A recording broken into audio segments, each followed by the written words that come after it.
Genius son of black cleaner solved a 100-man problem in seconds. What the CEO did second the company.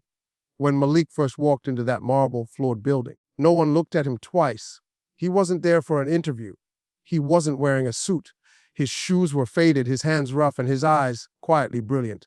He was there to help his mother clean offices at night, empty trash bins, wipe fingerprints off glass doors, and mop the floor where executives made decisions worth millions. But beneath that quiet presence was a mind sharper than most of those sitting in the corner offices. The son of a cleaner, the kid people ignored, carried inside him a spark no one expected. And when one day fate placed him in the middle of a crisis that threatened the company's future, a crisis that had 100 engineers, consultants, and managers scratching their heads, Malik did something that no one else could. In seconds, he solved a 100 million problem. What followed would expose not just brilliance, but the hidden layers of prejudice, power, and truth inside one of the most respected tech companies in America. Every night, when the city lights dimmed and most people went home to rest, Malik and his mother entered a world that most people never noticed. The towering glass skyscraper looked beautiful from the outside, glowing like a jewel against the skyline, but inside, once the offices were empty, it turned silent and hollow. The only sounds were the squeak of the mop wheels and the distant hum of computers left running. Malik was just 16, tall but thin, with hands that looked too young to be holding a broom and eyes that saw everything. His mother, Gloria, moved with quiet grace, her back slightly bent from years of work, but her spirit unbroken. She would hum soft gospel tunes as they cleaned, her voice echoing down the empty hallways. Malik had grown up in that building. While other kids spent their evenings gaming or hanging out, he spent his cleaning the remnants of corporate success. Coffee stains from board meetings, crumpled reports left behind by tired executives, smudged glass walls filled with scribbles of ideas worth millions. He didn't hate it.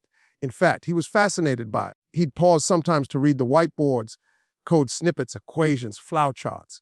He didn't always understand them, but his mind would spin, connecting dots, trying to decode the logic behind those mysterious symbols. At first, the engineers used to joke when they saw him staring. "Hey, little man, you planning to take our jobs someday?" They'd say, laughing as they walked past. Malik would smile shyly, saying nothing. But deep down, he meant it. He didn't just want to take their jobs. He wanted to understand more than they did. He wanted to see the world behind those glass walls, not as a cleaner, but as a creator. Gloria didn't know much about computers, but she believed in her son more than she believed in anything else. Every night, when they got home to their small apartment, she'd sit in the kitchen and watch him on his old laptop, typing away for hours. The laptop had missing keys, and the screen flickered with every movement, but Malik treated it like gold. He'd search through free coding tutorials, online forums, and open-source projects, absorbing everything he could. He had no teacher, no mentor, no formal training, just hunger. Pure, relentless hunger to learn. When he'd get stuck, he wouldn't give up. He'd walk around the apartment talking to himself, replaying the problem in his mind until suddenly the solution would hit him. Then he'd rush back to his laptop and test it, eyes lighting up when it worked. Gloria would just smile.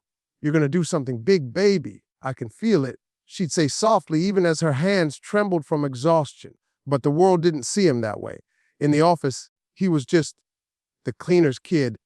When he tried once to ask a young engineer about a bug he'd noticed in their system, something he'd overheard them discussing, they laughed. "This isn't kid stuff, little man. Go play somewhere else." Malik smiled politely, but inside the rejection burned. It wasn't just about pride. It was about being unseen, unheard, unacknowledged. Every look of dismissal carved deeper into his determination. So he stopped trying to be noticed. Instead, he learned in silence. He watched the patterns of behavior in the office, the way certain employees treated others, the way the engineers talked about innovation while ignoring the janitors who passed by. He began to understand that intelligence didn't always sit at the table. Sometimes it swept beneath it.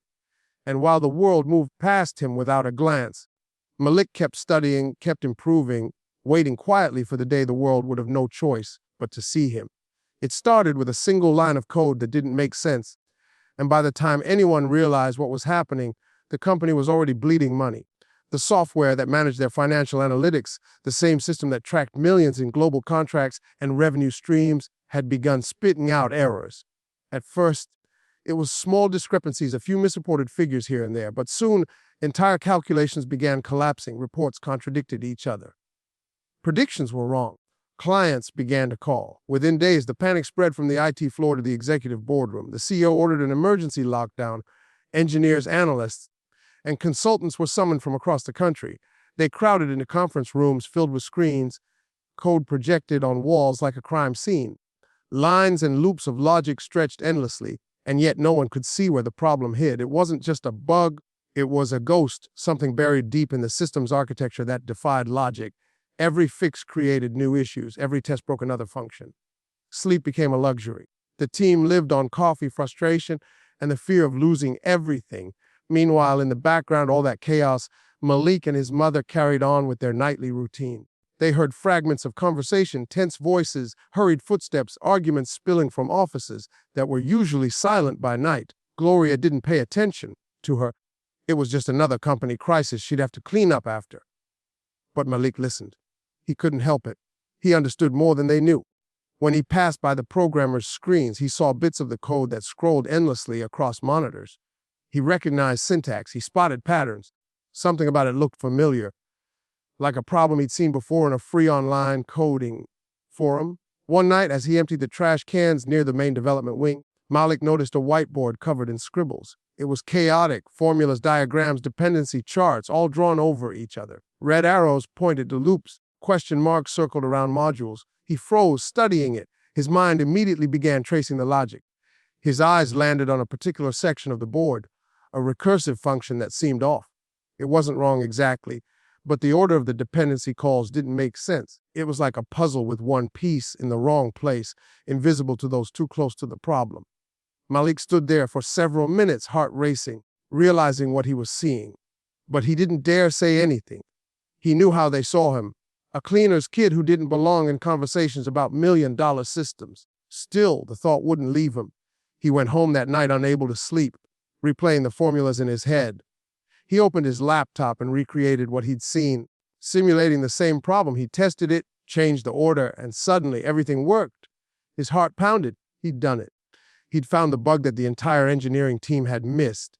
But he also knew the truth. No one in that building would believe him if he tried to tell them. The next night, the tension in the building was heavy enough to feel in the air. The engineers looked exhausted, their shirts wrinkled, their eyes red from sleepless nights. Malik watched quietly from the hallway as they argued near the glass walls, voices sharp with frustration. "We've tried every line. It's not the logic. It's the sequence."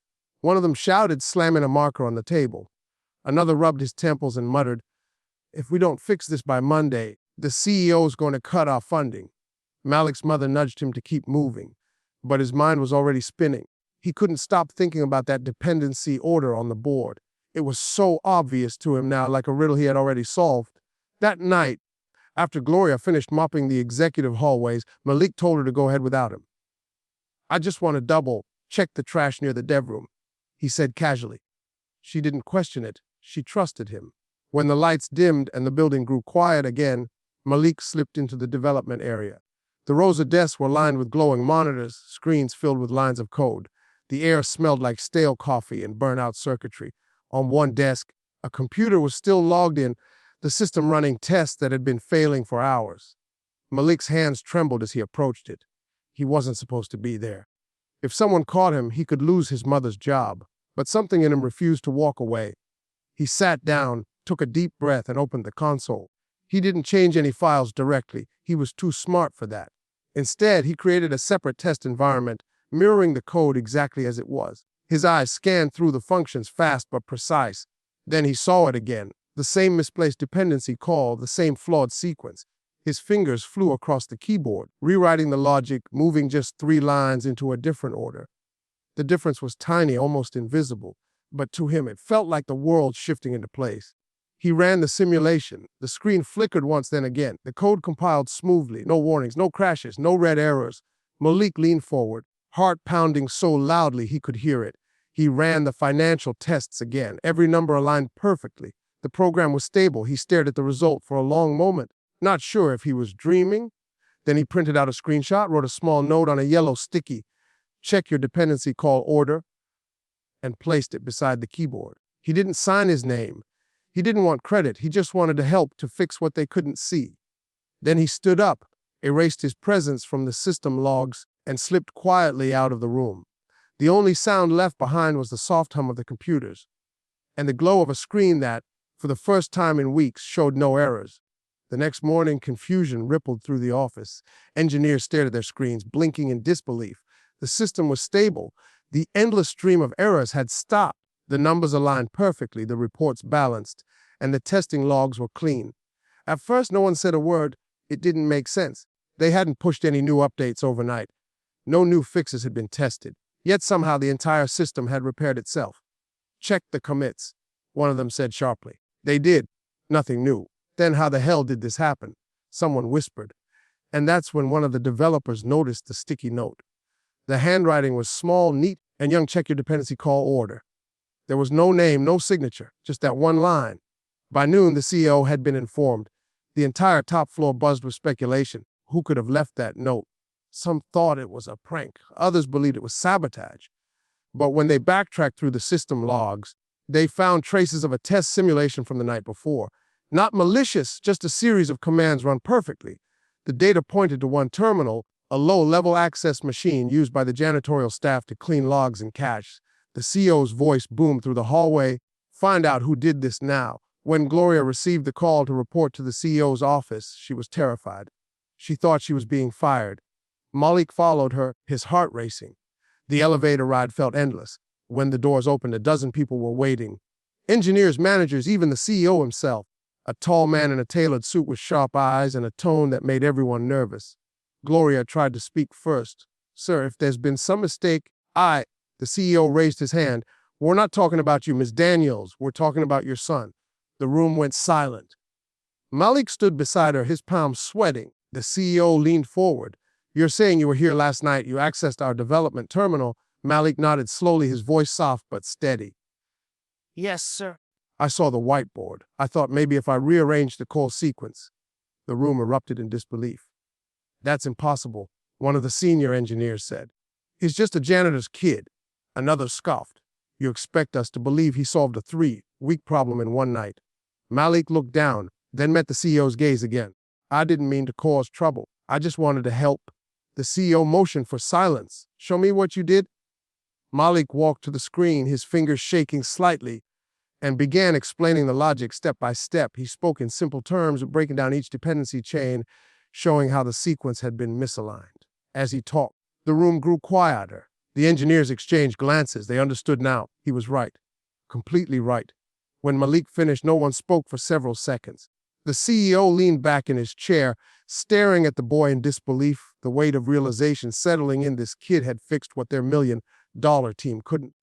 But instead of applause, the silence carried something else: unease, disbelief, and the quiet discomfort of a truth too big to ignore. A week later, the story broke the walls of the building and spilled into the world outside.